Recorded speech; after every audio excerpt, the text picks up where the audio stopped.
Sejam bem-vindos ao YPO Cast Líderes Extraordinários, uma plataforma dedicada à sua jornada de desenvolvimento pessoal e profissional. Conheça as histórias inspiradoras de diversos executivos e empreendedores.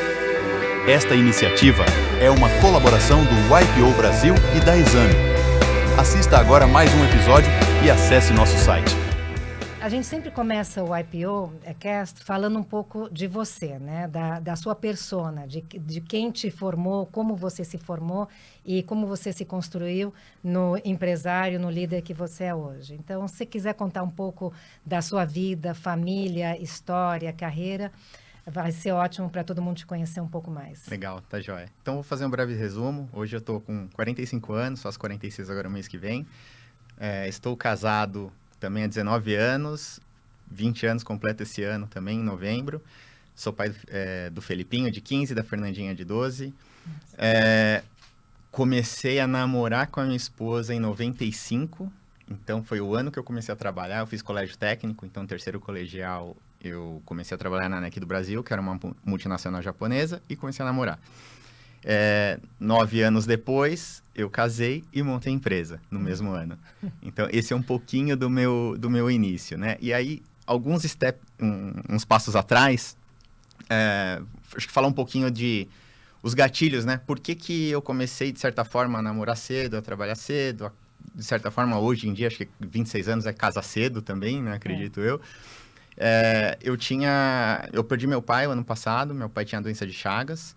Ele fez transplante de coração em 2002, então, 2002 deu 22 anos quase, né, de transplante, 21 anos. E então, o que aconteceu? Antes do transplante, a família do meu pai, quando veio do Japão, eles foram morar em São Joaquim da Barra, trabalhavam em canaviais de cana-de-açúcar, e aí tinha os barbeiros, né, aqueles bichinhos, picou meu pai, e aí ele descobriu próximo ao casamento dele. Ele queria desistir do casamento, minha mãe fez ele não desistir, mas isso, de certa forma, acho que gerou um impacto, e eu creio que muito positivo na minha vida, por mais que foi desafiador no começo, que era o seguinte: meu pai ele me educou de uma forma como se ele não fosse estar no dia seguinte. Então, ele sempre falou para mim: Fábio, você tem que tomar suas decisões, eu não vou estar aqui amanhã, eu não sei quanto tempo eu vou durar. Então, esse foi o meu mote de vida. Então, e aí, de certa forma, isso desencadeou uma série de coisas, entre senso de urgência de dar certo. Assim, era muito em cima disso. Acho que um pouquinho mais de detalhe, acho que em 2002, ano de casamento, do transplante, eu lembro que o dia que meu pai me chamou para falar: Fábio, tá aqui a senha do meu banco, o que eu tenho hoje guardado, que ele nunca tinha falado nada disso comigo. Ele falou: então, a partir de agora, se eu morrer, eu não sei se eu volto, você é responsável pela tua mãe que não trabalha e pelas tuas irmãs que são mais novas que você. Então, eu lembro que aquilo me marcou muito de, caramba, né? Se meu pai não voltar, eu não estava preocupado se ele ia partir naquele momento, de tamanha adrenalina acho que a gente fica, mas muito mais de, eu assumo uma família, né? Assim, agora. Então, esse foi um pouquinho do meu início. Não sei se vocês querem perguntar, estender em cima desses pontos. Eu sei que a gente vai falar mais do lado, né? Entender o behind do empreendedor. Então, fico à disposição aqui, gente. Tá certo. E você tem quantas irmãs? Tenho 2 irmãs. Uma tá com... vou fazer 46, então uma tem 41, a outra tem 36. Eu sei que é 5 e 5 anos direitinho, assim. Bastante diferença. E a sua mãe, nesse processo todo, como é que ela te influenciou também? Então, o meu pai, nessa linha mais dura, além de, talvez até da educação japonesa ser um pouco mais rígida, assim, de certa forma, um pouco mais fria. Minha mãe é brasileira, né? Então, minha mãe não é japonesa. Então, minha mãe sempre foi muito mais acolhedora, muito mais próxima, né? Muito, muito amiga dos meus amigos. Então, né? Acho que uma coisa contrabalanceava a outra. Perfeito. Né? Legal. Acho que é aquela famosa razão e coração junto, né? Sim. E, Fábio, me chamou a atenção, porque eu acho que nesse cenário que você contou, né, onde você poderia a qualquer momento ser responsável pela família, né, o natural seria você encaminhar, vou encontrar um emprego, um bom emprego, numa empresa estruturada, que me dê uma segurança e tal. E não sei se foi exatamente nesse momento, mas Se não foi nesse, rapidamente você foi empreender, montou uma startup e tal, ou seja, Sim. você foi tomar um risco que normalmente não seria a escolha de alguém que tem essa responsabilidade provável nas costas muito rápido, né? Me conta por que dessa decisão. Tá, não, legal. Dado o senso de urgência, assim, o que aconteceu? Acho que vale um outro episódio, de certa forma, né? Eu vim de uma família, de certa forma, simples, né? Uma origem simples. E eu lembro que, na época, meus amigos de infância, todos eles, os meninos da rua onde eu morava, nasci em Guarulhos, todos os meninos estudavam em escola pública e meu pai fazia o maior esforço do mundo de me colocar na escola particular, né? E aí eu lembro que aquilo era um choque de realidade, de certa forma, para mim, né? O que eu vivia na rua e o que eu vivia na escola. Então, em alguns momentos eu cheguei a falar para meu pai, falei, pô, pai, me deixa estudar na escola pública aqui com meus amigos de rua. Ele falou, não, Fábio, eu falei assim, se tem algo que eu sei que eu vou fazer e vou mudar a tua vida, é a educação que eu vou te dar. Então, você não tenha, né, dúvidas que eu vou fazer o maior esforço e um dia você vai entender. Então, aquilo já foi um desafio, né? Falando assim, eu tô correndo atrás, né? E nenhum problema. Acho que assim, todo mundo tem as suas etapas e de onde larga. Eu falei, eu tô largando mais atrás, eu tenho que correr mais. Né? Claramente eu tinha isso na cabeça, eu preciso correr mais. Então, acho que isso justifica várias coisas, né? Então, quando eu fui fazer o colégio técnico, na oitava série, que é o atual 9º ano, né? Tinha um amigo meu que ele falou para mim que existia um tal de colégio técnico e que com ali a gente já conseguia arranjar um emprego. Eu falei, opa, eu acho que esse é o caminho. E aí eu fui fazer um colégio técnico em processamento de dados, né? Terceiro colegial, eu fui atrás em época de buscar empregos, né? Fui no CIE, e aí consegui um estágio. Eu lembro que tinha conseguido um estágio como é que chama? No Shopping D aqui em São Paulo. E aí voltei todo feliz para casa, né? Falei, pô, pai, consegui um estágio no Shopping D. E meu pai, ele queria que eu tivesse feito o quê? Ele falou, Fábio, faz mais um ano de cursinho, passa numa faculdade boa, né? Estuda, né? Meu pai trabalhava na NEC, ele acabou fazendo carreira na NEC do Brasil também, né? Uhum. Ele olhava e falava assim, na época, engenharia era algo que fazia muito sentido na visão dele. Ele falou, pô, estuda engenharia, tenta ir para essa área e tal. Eu falei, não, pai, eu preciso começar a trabalhar, porque eu já tinha aquele mote de eu preciso começar. Aí ele pegou e falou assim, bom, vamos fazer o seguinte, Fábio, então vai fazer a entrevista na NEC amanhã. Eu falei, mas amanhã eu começo o Shopping Day. Ele falou, vai fazer uma entrevista na NEC, né? Ele conseguiu lá uma conversa lá com um cara da área de tecnologia, que acabou me contratando. Então, eu tive uma ajudinha ali naquele começo. Voltei todo feliz para casa, né? Falei, caramba, pai, deu certo, passei na NEC. Ele falou assim, não, você não passou nada, não. Eu falei, como assim? Ele falou assim, eu tô te colocando, tô te ajudando, você tá entrando lá dentro, mas o primeiro A que eu ouvi de você, que você pisou na bola, não seja ela qual for, assim, eu vou ser o primeiro a te mandar embora. Aí, né? Sendo pai em casa e no trabalho. Então, o famoso, né? Faca no pescoço ali, né? Eu falei, caramba, então tá joia. Então, aquilo, óbvio, né? Mexeu muito comigo, me esforcei pra caramba. E aí eu comecei a perceber que, dadas as minhas urgências, entender uma carreira numa empresa corporativa, ainda mais japonesa, que é uma linha mais conservadora, em algum momento aquilo ia encerrar um ciclo. Então, eu estava com muito mais urgência do que na época o que a empresa poderia me proporcionar. Então, eu acabei ficando lá até 99. Então, fiquei de 95 a 99. Depois de 99 a 2004, eu fui para uma consultoria bem pequena na época. Era a antiga Senior Solution, a atual Sinqia. A Sinqia é listada hoje em bolsa, né? Acabou, inclusive, de ser vendida para um grupo da Costa Rica, se não me falha a memória. E aquilo foi também um novo choque de realidade. Você sai de uma multinacional, sei lá, na época de umas 3 mil pessoas, né? Que era um universo fabril, né? Para uma consultoria de 20 pessoas, onde você tinha que fazer literalmente tudo. Então, aquele foi um outro passo de falar assim, primeira coisa, eu tive que abrir meu CNPJ, porque eu saí de um cargo CLT para virar um prestador de serviço. Desafios e lições no empreendedorismo.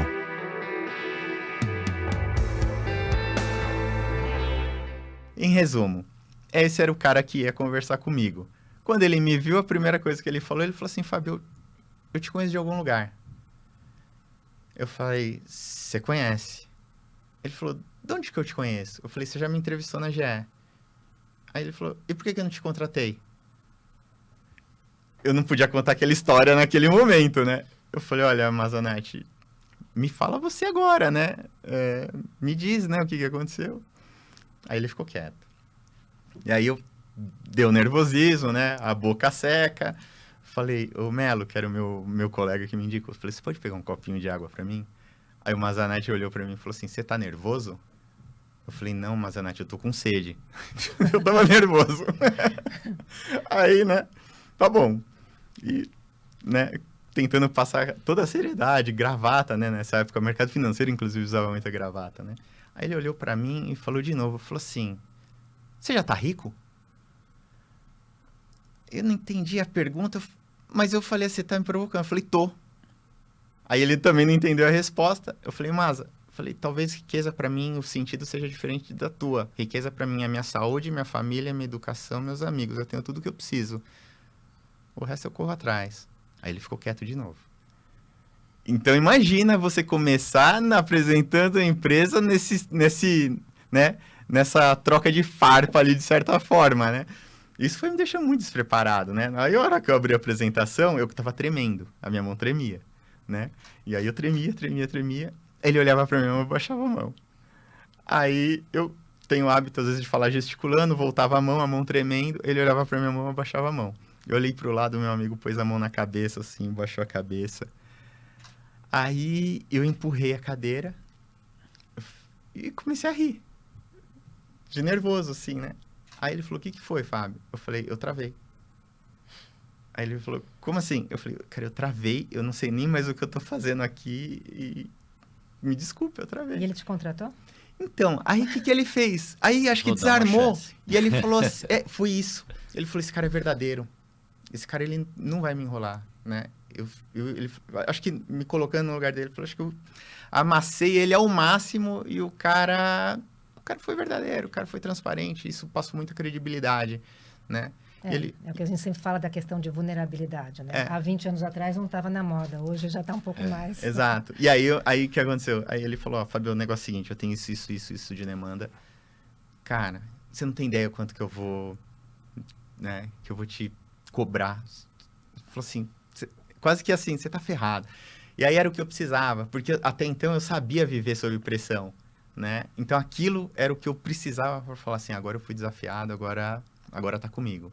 E graças a Deus eu tô aqui, atendo o Banco BV até hoje, é o meu cliente number one e é o cliente mais antigo, então é isso. Você precisa de um case, né? Exato. Legal, Fábio. É interessante como cada história é muito particular, mas as semelhanças que elas têm, né? Essa pressão do início, a primeira venda, as coincidências, né? Que são totalmente imprevisíveis, mas que acabam de alguma forma influenciando esses anos iniciais, né? Então é muito bacana conhecer a sua história e ver que tem essas coisas comuns com todos os empreendedores que sentam aqui, né? E, Fábio, mudando um pouco de conversa aqui. A sua empresa hoje é uma empresa que tem muito foco em transformação digital, né? Vocês se colocam dessa forma. E esse é um buzzword aí que já está rodando há muito tempo, né? Todo mundo usa essa palavra torta direito. Mas quando você vai conversar com as pessoas, né? 10 pessoas diferentes têm 10 diferentes definições para transformação digital, né? Como você está nesse negócio e certamente tem uma boa definição disso, acho que é legal aqui para todo mundo que está assistindo esse podcast, como você define transformação digital? Legal. Primeira coisa, a transformação digital, ou melhor, a jornada digital, né, ela precisa ser separada minimamente em dois cenários. Equilíbrio entre vida pessoal e profissional. O digital e o cenário das empresas que estão em algum momento da jornada, seja ela ainda 100% vamos chamar no analógico, já andou uma parte da jornada, ou, enfim, né, está em transição, está naquele momento. Então, né, vamos falar...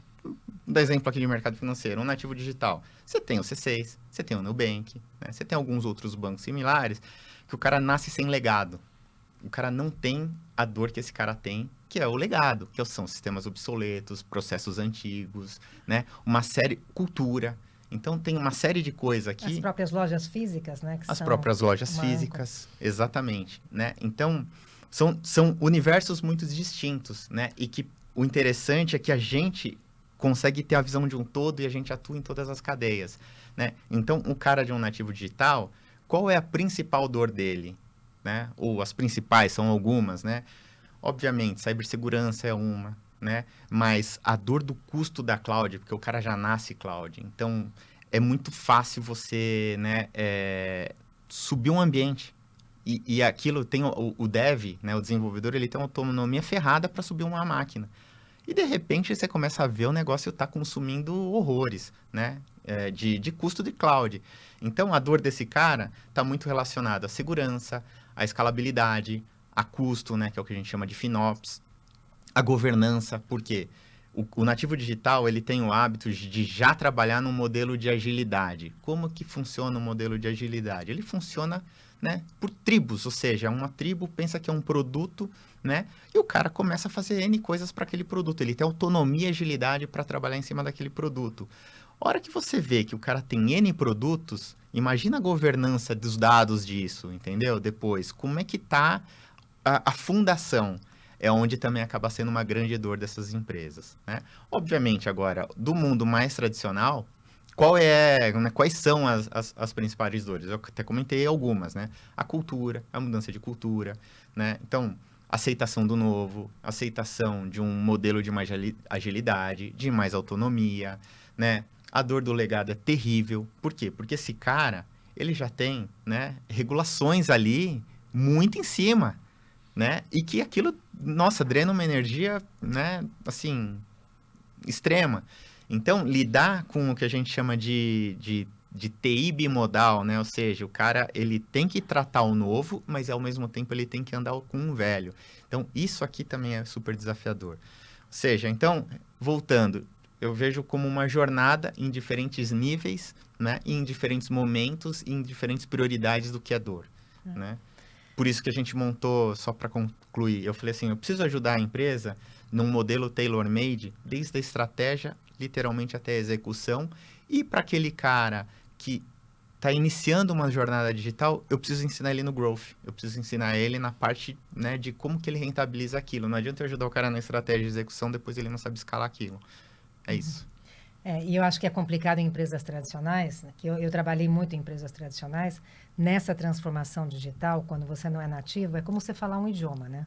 Quando você é fluente nativo em idioma, você fala o idioma com as expressões, com as combinações nativas do idioma.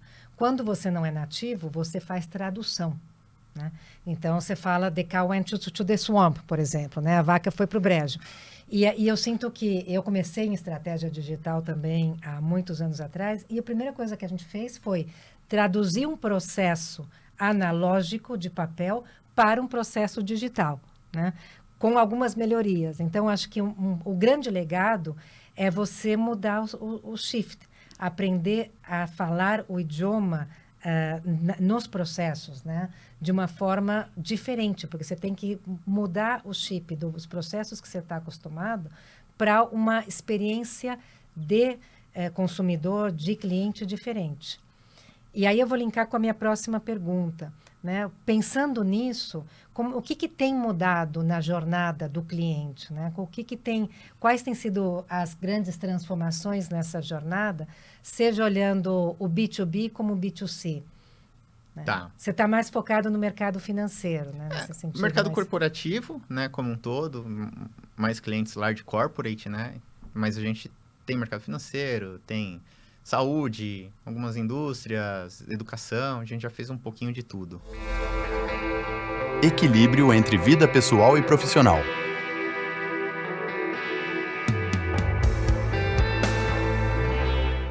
Eu entendo que em algum momento você vai ter um desequilíbrio. É normal, é o famoso pedágio que você tem que pagar, né? Para atingir o ponto que você quer chegar. Mas eu vejo que ter uma família estruturada, né?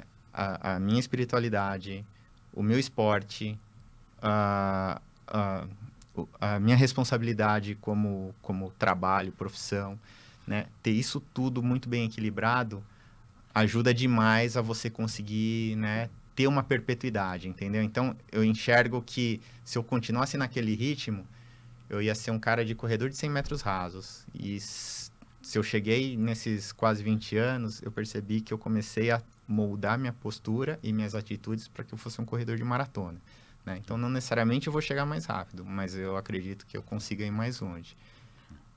Quero pegar um gancho aqui, que você trouxe o tema do equilíbrio, né? E trouxe o tema da família. Para quem está assistindo a gente aqui e não é tão próximo do mundo IPO, a gente tem uma preocupação bastante grande de estar com a família integrada dentro da organização, a importância que ela tem nesse nosso equilíbrio. E você tem filhos adolescentes, né? Eles são um pouco mais novos que os meus, eu já tive essa preocupação. E como você trabalha no dia a dia com tecnologia, tem filhos adolescentes, é uma preocupação recorrente, né, de todo mundo que tem filhos nessa idade, sobre o impacto da tecnologia, tanto as oportunidades que ela traz, como também os riscos que ela traz, o tempo de tela, a mídia social, celular, etc. Como você, que é um cara já adepto à tecnologia por natureza, trata isso dentro da sua casa com os seus filhos? Tá. Olha, essa eu vou te falar, acho que a pergunta de 1 milhão que todo mundo deve estar tentando. De pau, é isso? Olha, um pouco, óbvio, né? Meu filho tem eu como referência de um cara que adora tecnologia. Então, se eu já fico, né, passo lá minhas 12, 13, 14 horas ali na frente de uma tela, né? Qual é a minha referência que eu vou, obviamente, passar para ele? O que a gente tenta, né? Bom, primeiro, né? Meus filhos, eles já têm um horário um pouco mais puxado, né? Meu filho está no primeiro colegial, a minha filha está no 8º ano, né? Então, tudo que tem de atividade extracurricular, né? A gente coloca eles para fazer dentro da própria escola. Então, já é uma forma de você induzir e trazer outras atividades, né?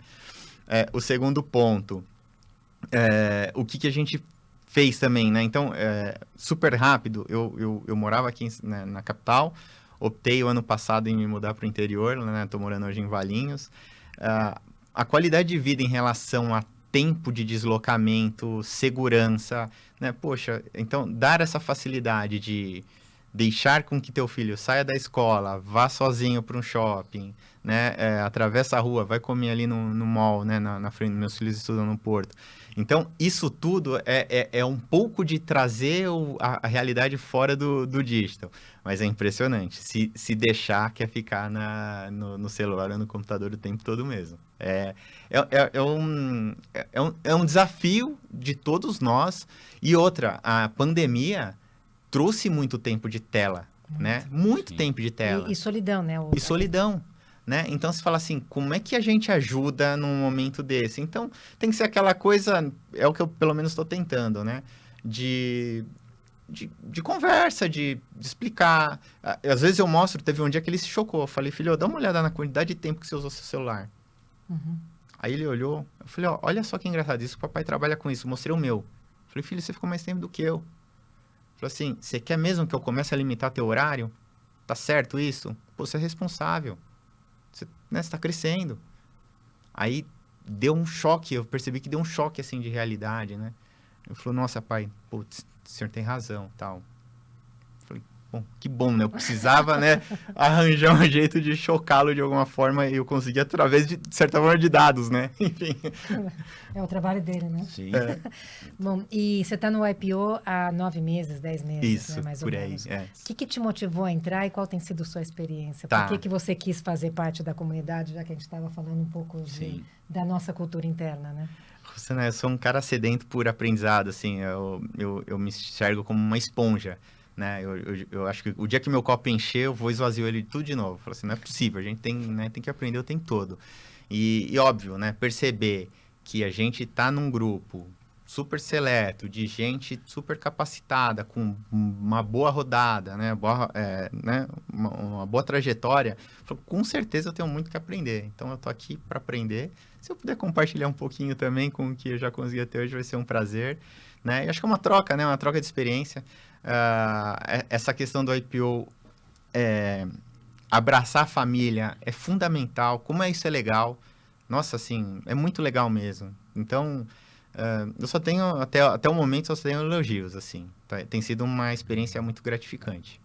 Bom, eu não sei se você está ensinando as outras pessoas, mas eu aprendi muito hoje, Fábio. Obrigada, Puxa, viu? Obrigado, já tenho gente. um novo oráculo de Delfos aqui. Também, eu gostei muito da conversa, aprendi bastante. Vou te fazer uma última pergunta rapidinha para a gente finalizar.